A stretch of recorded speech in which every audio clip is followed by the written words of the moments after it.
Hey, honestly, can't even talk.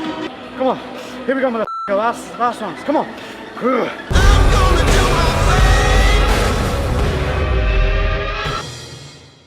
Good morning, crew. I had the shittest night's sleep ever. 4:30 in the morning, still awake for no apparent reason. I've been lying in bed for like 3 hours, and I know some of you guys have got to be the same as me. When there's stuff going on in your head, you just can't sleep. But you can't let it hinder the rest of the next day. All the time I'm thinking, oh, I'm going to be so tired when I wake up, I'm so tired when I wake up. And if I embrace that mentality of being tired and just feeling shit, that's how my day will go. So I'm going to give you a little hint and a tip to what I do, because I'm going to go to the gym right now and train to keep myself elevated. So you want to train earlier. You want to, when you're feeling tired, is just get up and go and do something energetic, whether it's go for a run, go for a walk, go to the gym and get your training done. It's the same principle if you're ever going somewhere and get jet lagged. Go and do something energetic. It wakes your body up. Usual thing that we do before training, like I said, get in the habits of doing things. So I've put in my 5 grams of creatine into the water. I've put in the BCAAs, just 1 scoop, 15 grams, because if you're getting tired and run down, that's when your immune system starts to flag, and that's where BCAAs can come into their own, where they can help keep your immune system up as well as keep your recovery going. That's when they're useful, especially if you're in a dieting phase. As I said, we wanted to keep getting leaner over time slowly. I let a couple of days slip where I was tracking, but I didn't overeat. If anything, I underate. So probably this aided, probably. That's what's caused me to, no doubt, have bad night sleeps, low energy, feeling cranky, things like that. So I need to get my food back on track. So here we have, as you've seen it before, BCAAs and the creatine to create the Kraken piss. That's coming with me to the gym. But today, because I'm just shit sleep, need the energy, I'm gonna use some OxyShred. What is this? This is labeled as being a fat burner, but as I told you before, supplements don't do things for you. What they do is increase your potential, your ability to be able to achieve a goal. In terms of it being a fat burner, means it's stimulant-based, appetite suppressant-based, a little bit thermogenic. So, why is that good for now? I'm tired, so the stimulants are gonna help fire me through. The appetite suppressing, that's gonna make me forget about the fact that I haven't eaten a lot already today. Normally when I train, I've eaten a lot of meals. Hopefully by having the appetite suppressor in there, it's gonna make me less likely to feel sick while training. If I haven't eaten a lot and I'm gonna go push hard, then I can often, sometimes, but you saw it before in the other video, I throw up in a bin in the corner, but I always go back to work. So that's what I'm using. It says serving size on it is 5.8 grams, so it's not a lot. Shouldn't mess with your stomach, shouldn't make you feel sick. Lex 10 gets 10% off everything at EHP Labs. Links in the description for what you need. Legend has it that should you purchase 10 tubs of protein, in the 10th tub, there may well be a midget stripper that will pop out and give you a little midget stripper parade. The yard, damn right, it's better than yours. I can teach you, but I have to charge. You happy? Fatty make a funny?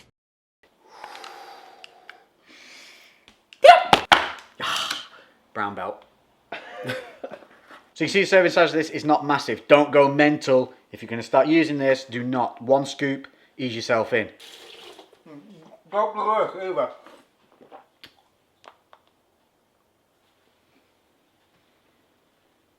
It was at this moment that he knew. He fucked up. Woo! Well, that's actually not too bad. Oh, whoa. Okay, that's in. In and on. Right. I got some news from Gymshark the other day about something that we're going to be doing over the next few months for you guys, and it is just goosebumps. Goosebumps. I'm going to give you a little hint. We're releasing the first episode on the same day as the Conor McGregor Mayweather fight. Let's get ready to rumble! Basically, we're in today, we're going to be doing a HIIT workout. I'm well into the HIIT workouts at the moment. I just love how fast paced they are, and the fact that when I'm tired, a HIIT workout is something I can get through because it's go, go, go, go. When you're tired, you don't want to be doing something at slow pace because it allows you to think about how you feel. You just want to be moving. So multi-body part training, switching from body part to body part so that I can keep moving forward all the time but remain kind of fresh, because you're going from one body part to another, you're not exhausting one single area. We're going to be doing at least 3 body parts. Little sneaky trick. So we're heading to the gym, I haven't had much to eat, I want some quick carbs in there. This way you can get a little bit creative. Oh yeah. Wham! Whammy! Whammy! Whammy! Whammy! Wham bars before going in. If you don't know what these are, I don't know if they're just a British thing, but they're basically like a chewy saltwater taffy-esque thing that tastes awesome.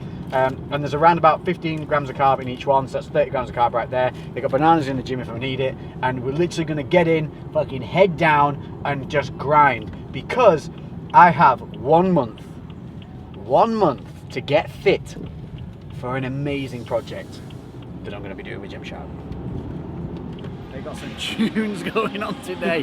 What I want to say is music. Don't forget your music. Everyone keeps asking what these are. I did an entire video on this of what they were with a link to the Amazon description. Again, I'll put the link in the description if I can find it. But they're basically Sony Bluetooth headphones. They cost like 50 quid and they're really, really good. They stay tight on the head. They're loud enough. They're not the loudest in the world, but they're decent. They're decent enough. And you can kick them around and they're not going to die on you. Spotify playlist will pop up on the screen here. I promise you I'll put some new tunes in it today. We're in now, hit workout, chest, back, calves, biceps. Yeah? I'm just gonna go raw. I'm just gonna get head down and go. Jay's gonna just stick with me as best he can. 45 minutes.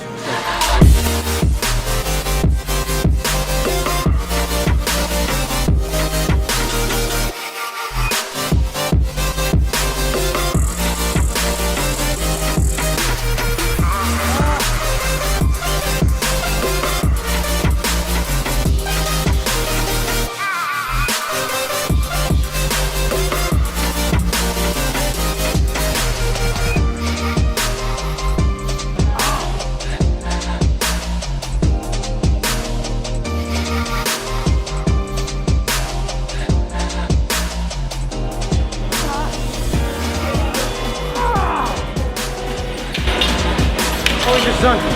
20 sets non-stop. 20 sets non-stop. It's like 15 minutes, maybe a bit less.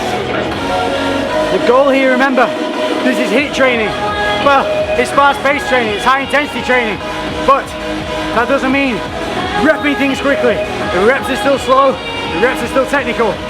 It's just the pace at which you keep moving stays up there. Let's keep going. Woo!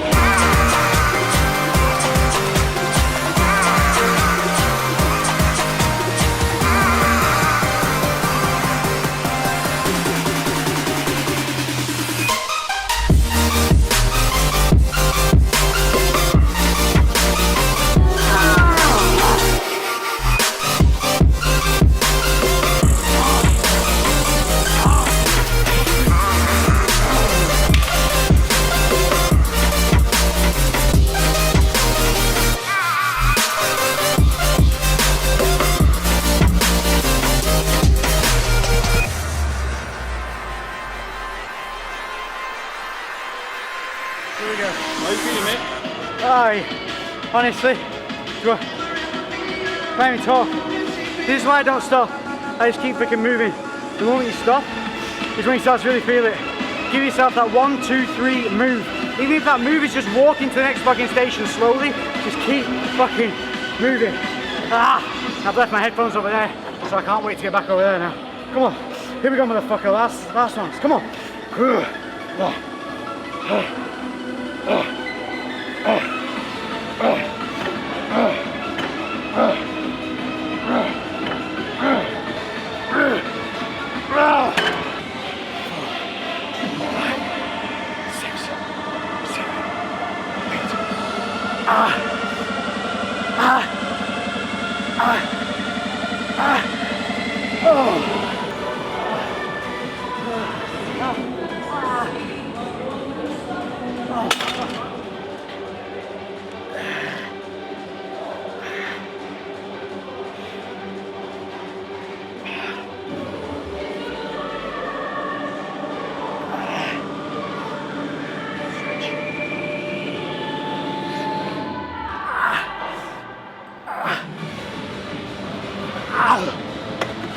Motherfucker.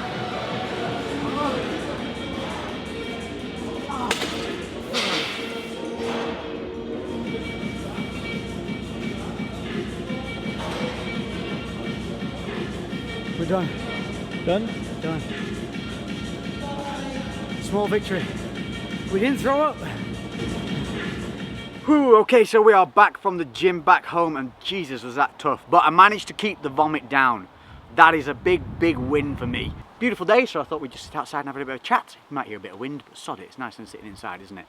Quick talk about the training. The full training will be in the description for you. This is more about high intensity training, HIIT rather than high intensity interval training. And we did more than I expected. So not only was I tired and just thought, fuck you being tired, you're gonna go in and work. When I was in there, I felt good and actually pushed myself further. So it's often on these days where you have to work harder to make yourself have that drive that you would have on a good day. Because you're putting that extra effort in, sometimes you actually end up doing even more, feeling even better, because you're actively thinking about it, actively thinking about pushing yourself. So just on days like this, it makes you realize, fuck, I was tired today, and yet I did even more. So on my days when I feel good, god damn, I should be pushing hard. So about the training, what did we do? We went in and we did back. I did supersetted 2 back movements. I like doing back with back, like almost giant sets type things. So 2 set with set, just continual back and forth, taking as minimum rest as possible. And I went from the lat pull down to the seated row. It's just for me a really nice movement. I feel like you're hitting different parts of the back, so you can go from the lat pull down into the seated row and not suffer from it, because you have that capability. If the capability is there, why let the body rest? Push it through.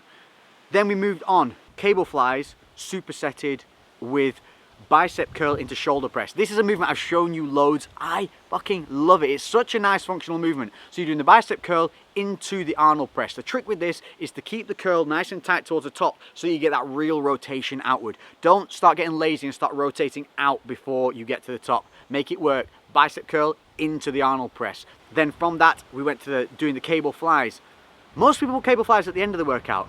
I like to do them first. They really help open up the chest, really help stabilize it, get the blood there, and it's a low risk movement if you're not overstretching. Only going back through as far as the chest wants to go, not then overextending into the shoulders. Squeezing through, holding reps at the top, really focusing on that mind to muscle connection with the chest. Everything that we did was 5 sets minimum. On somewhere I lost count, I just go back to the set I can remember. So I might have only remembered that I've done 3 sets and I might have actually been on my 5th set. But if I can't remember doing 4 and 5, I class it as being set 3, and that's the mentality that you need to have through this style of training. Little things like that will carry you a long way in improving your mental capability, your mental strength.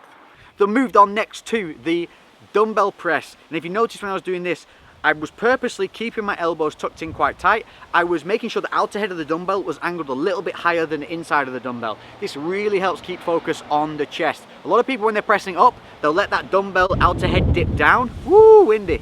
They'll let that dumbbell head dip down, and what that does is encourages you to press outward, taking that load away from the chest and onto the shoulder. If you keep the inner head of the dumbbell tilted slightly in, I promise you'll feel it more on your chest.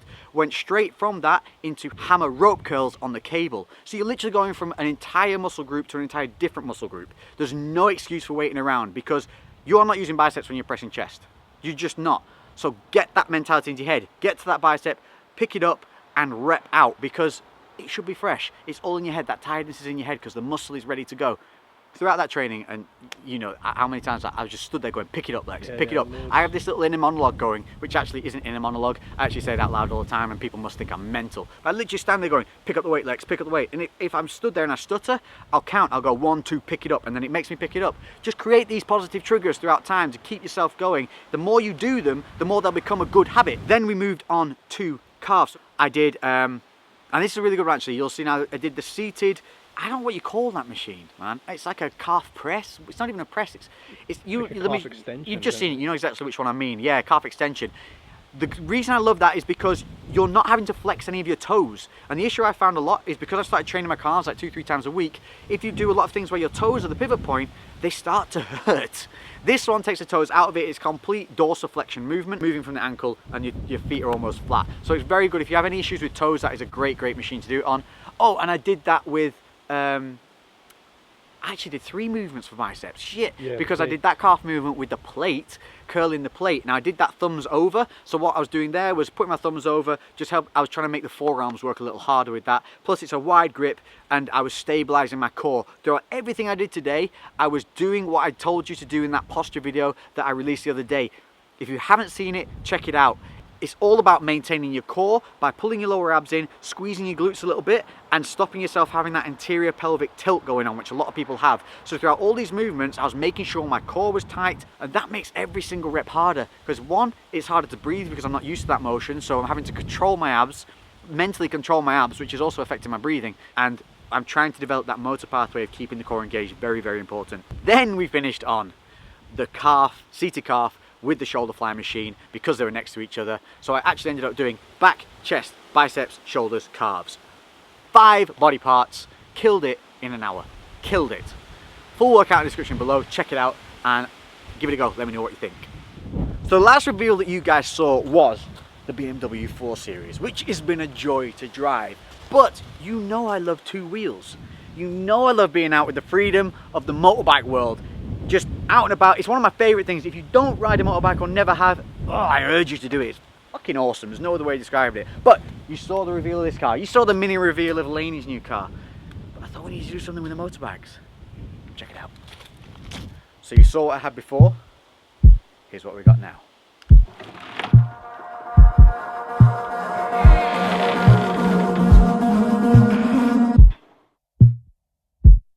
So here you are again, my legend. It's nice to see you in such a good shape. So how has it been? Your life on the edge now. It feels like you've never been away, my friend. Come closer to me, yeah, and be by my side. So for those of you new to the channel who haven't seen my bikes before, this is my brand new CBR 600 F4i. For those of you that are kind of already used to the channel and my bikes who are now saying, fuck you, Lex, I'm gonna kick you in the dick, you clickbaited us. Yes, this is the same CBR 600 F4i that I had before. Sorry guys who are new to the channel, but for you, you get to see something new anyway. I know, I'm sorry, it's a little bit clickbaity, but there's a reason behind the method. My point here is, I owned this bike before, and I bought it as it was white and blue, it had the standard fairings on it, I loved the bike. But simply by making a few adjustments that I designed myself, that I put my kind of heart and soul into creating this whole new image for the bike. I ordered some fairings, custom ordered from China.